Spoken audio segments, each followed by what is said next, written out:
Hello and welcome to February's drawing tutorial. This month we're going to diversify a little bit and draw something other than a human portrait. I'm going to show you how to draw cats. The same principles that you use to draw anything is applicable to everything else. Drawing a cat just happens to be one simple way of learning those basic principles. Okay, so let's get started here. To begin, I'm going to make a basic roadmap of the proportions of this cat. So here I'll use my scratch paper and lay out the height of the cat from the top of the head to the bottom of the behind there, and then mark off the width of the head as well. So from the top of the ear to the bottom of the nose is this distance.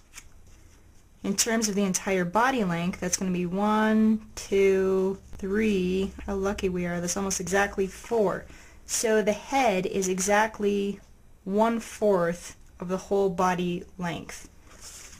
So if I just start with a box, by and large the outline of this cat is basically a rectangle. Now if I visually divide this into fourths, I already know where my head is supposed to be, right there. And this is the top of the head, and then the ear is going to poke out of the box. Then I can quickly kind of sketch in this dip, zip. All this is me visualizing the angle of the back. Then here is the front of the head, and I'll start to really roughly put that in. And then I'll still use my box to give me some measurements for things like this part of the chest pokes out a little bit. At what point does it do that? Let me go back to my scratch paper here. Here's the top of the head, here's the bottom of the head, here's that poke, here's the next quarter. So it's right in between this next division here. There's the second quarter. And there is my chest poking out, and there is my cat, very basically. Before I go too much farther, I'm going to clean up those messy lines. And as I erase my guidelines and I put in my more finalized lines, I'm cleaning things up and doing some fine-tuning at the same time. Okay, so once the outline is correct, then you need to place your eyes and your ears. I'm going to give myself a guideline because I can see from the picture that the bottom of the ear and the top of the eye are in alignment. So you're always looking for guidelines. Here is the eye. And then of course I'd have to erase those guidelines and do some more fine-tuning.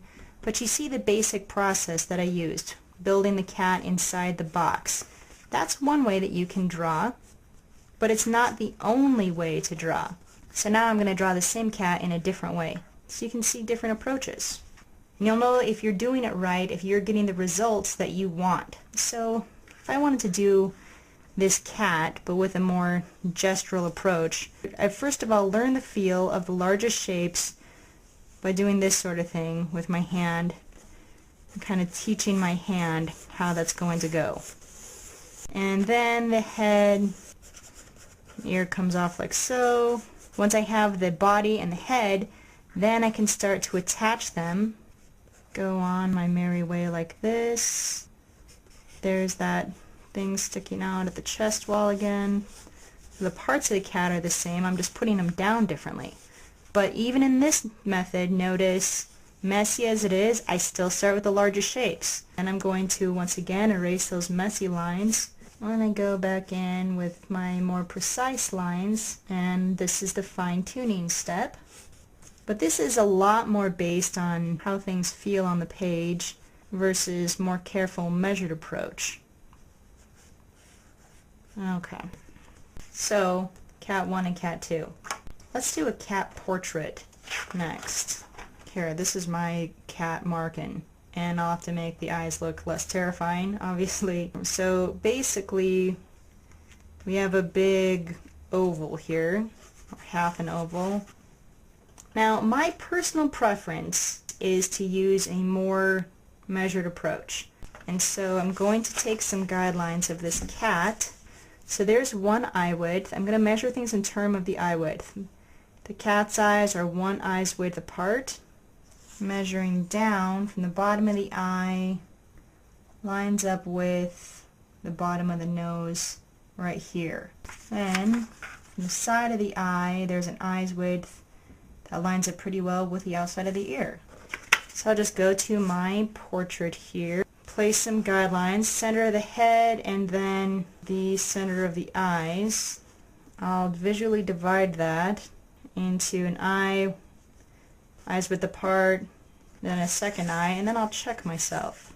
Now if this was the bottom of the eye, measure down, get a measurement for the bottom of the nose, and then I'll measure over and get that side of the head slash outside of the ear measurement.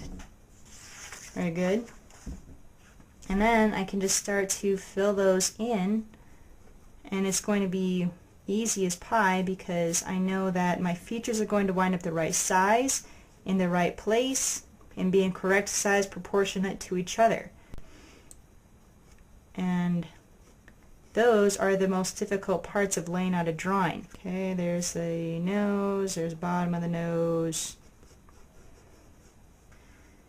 Then fill in those ears. Now what if I don't know how tall those ears should be? What do you think I'm going to do? I'm going to go back to my eye measurement. 1, 2, and a bit. So then it's 1, 2, and that would put the top of my ear right there. So there's one ear, and there's the second ear. Then I can go through and make some of this fuzzy fur sticking off. And then I can erase my guidelines, clean up the space, and do my fine tuning.